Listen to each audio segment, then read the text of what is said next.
আসসালামু আলাইকুম রহমতুল্লাহ বন্ধুরা। আপনাদের সাথে আজকে আমি অত্যন্ত গুরুত্বপূর্ণ একটি বিষয় নিয়ে আলোচনা করব। সেইটি হলো সৌদি আরবে 3 মাসের ভিসার গেড়া কল। মূলত দেশের থেকে আমাদের দেশ বাংলাদেশ অত্যন্ত গরিব রাষ্ট্র। এখানে যারাই আসুক না কেন তারা নিম্নবিত্ত বা নিম্ন মধ্যবিত্ত পরিবারের ছেলেরাই সৌদি আরবে আসেন। মূলত তাদেরকে দালাল শব্দটি বলবো না, এখানে এজেন্সি বলবো। এজেন্সির মাধ্যমে তারা যোগাযোগ করে আসেন। মূলত এজেন্সি থেকে তারা নতুন লোক তো ফাইনাল করে আসতে পারেন না যে আসলে কয় মাসের ভিসা দেবে, কি বৃত্তান্ত, বা দিলেও তাদের বলে 1 বছরের, কিন্তু না এসে 3 মাসের কাগজ পান অনেকেই। এভাবেই তারা অনেকেই প্রতারিত হচ্ছেন এবং এমনভাবেই প্রতারিত হয়ে যাচ্ছেন যে 3 মাস নতুন লোকের তো 3 মাস আসার পরে দেখতে দেখতে 3 মাস পার হয়ে যায়। 3 মাসের ভিতরে কাজ পান না বা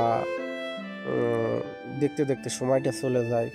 এইভাবে 3 মাসের কাগজে এসে পরে অবৈধ হয়ে যায়। এইভাবে অনেক লোক প্রতারিত হচ্ছে, রেগুলার প্রতারিত হচ্ছে। এতে কিন্তু মানুষের মাঝে অনেকটা আহাজারি লক্ষ্য করা যায় যে মানুষ অনেকগুলো টাকা খরচ করে আসে, কেউ 5 লাখ, 6 লাখ, 4 লাখ এইভাবে টাকা খরচ করে আসে। লক্ষ লক্ষ লোক এইভাবে 3 মাসের গেড়া কলে পড়ে প্রতারিত হচ্ছে।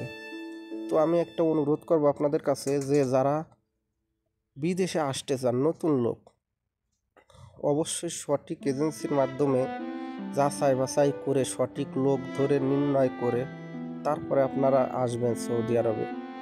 আসলে এখানে আসার পরে যখন দেখেন যে 3 মাসের কাগজ, নতুন লোক, দেখতে দেখতে 3 মাস চলে যায়, ভাষা জানে না, ভাষাগত কোনো অভিজ্ঞতা থাকে না, তারপরে আইসি ঠিক মতো কাজ পায় না।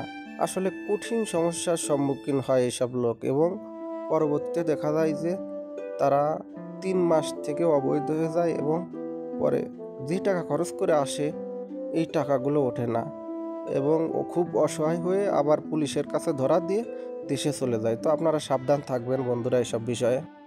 অবশ্যই যাচাই বাছাই করে তারপরে আপনারা সৌদি আরবে আসবেন এবং আসার পরে আপনাদের মনে করেন যে আর কোনো উপায় থাকবে না, আগের থেকে যাচাই বাছাই করে আসবেন। আর কথা বাড়াইতে চাই না, তো আজ তাহলে রাখি। ভালো থাকবেন সবাই, প্রত্যেকের জন্য দোয়া করবেন। আল্লাহ হাফেজ।